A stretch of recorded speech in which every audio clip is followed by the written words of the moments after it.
Kwa majina naitwa Melkion Anthony Ndofi. Nilichukua fomu ya kugombea nafasi ya ubunge katika jimbo la Ludewa tarehe 28 ya mwezi uliopita wa 6, na leo tarehe 1 mwezi wa 7 nimerejesha kwa mujibu wa taratibu ambazo zipo, na tunasubiria michakato ya ndani ya chama na nikipata ridhaa ya kugombea kuwepo kati ya wale ambao watarejeshwa majina yao, na nikipata ridhaa ya chama kugombea kwa jimbo la Ludewa, vipaumbele vyangu kama nilivyosema siku ya kuchukua fomu ni vile vile. Kwa majina naitwa Alfaris Magnus Chengula, ni mhandisi wa mitambo na magari. Kitu kikubwa zaidi ambacho kimenisukuma kuchukua fomu ya kugombea nafasi ya ubunge katika jimbo la Ludewa, kwanza ni kupeleka ajenda za wanarudewa katika bunge la Jamhuri ya Muungano wa Tanzania. Ninaamini wanarudewa wana mambo mengi sana ambayo yapo na wanahitaji kupata mwakilishi ambaye atasimamia zile ajenda zao kubwa, kama miundombinu ambayo kwa kiasi kikubwa ukiangalia wilaya yetu bado hajawezwa kuunganishwa kwa muda mrefu. Kwa hiyo naamini kama kijana ni nafasi yangu ya kuchukua fomu ili nikaweza kupeleka zile ajenda kubwa ambazo wananchi wa Ludewa wanatamani zingeweza kutimizwa kwa muda. Naitwa George Barnabas Mlelwa kutoka kata ya Rugalawa. Nimechukua fomu jana tarehe 30 na leo ni tarehe 1 nimeirejesha. Nimejaza kwa ukamilifu kabisa kusubiri utaratibu wa chama unaamua nini. Lakini kimsingi wanarudewa niko hapa na nimekuja kuchukua hizo fomu. Nikipata ridhaa ya kurudishwa jina langu likarudi, kuna vipaumbele ambavyo nimefikiria na nimeviona ni msingi tukavifanyia kazi kama barabara. Jina naitwa Mhandisi Constantino Victor Mtweve, na leo niko hapa katika makao makuu ya chama CCM wilayani Ludewa.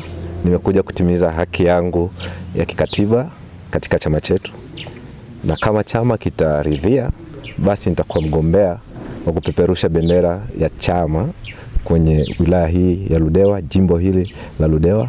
Na kitu ambacho kimenisukuma zaidi ni hasa wamama, nafikiri wamesaulika. Kusema la ukweli ni hayo tu machache, lakini kama tutapata muda basi dirisha likifunguliwa basi tutapambana pamoja, tutaelezana mengi zaidi. Naitwa Alfred Mombeleko, katibu wa CCM wilaya ya Ludewa. Mpaka leo kufika tumepata jumla ya wagombea 12, na katika hao 12 watatu ni wanawake na 9 ni wanaume.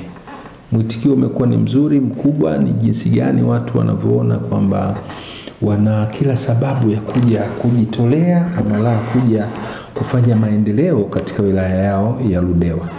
That's why unaona impact imekuwa kubwa, wamekuja wengi, na nimeambiwa bado kuna wengine hizi siku mbili zilizobaki wataweza kuja.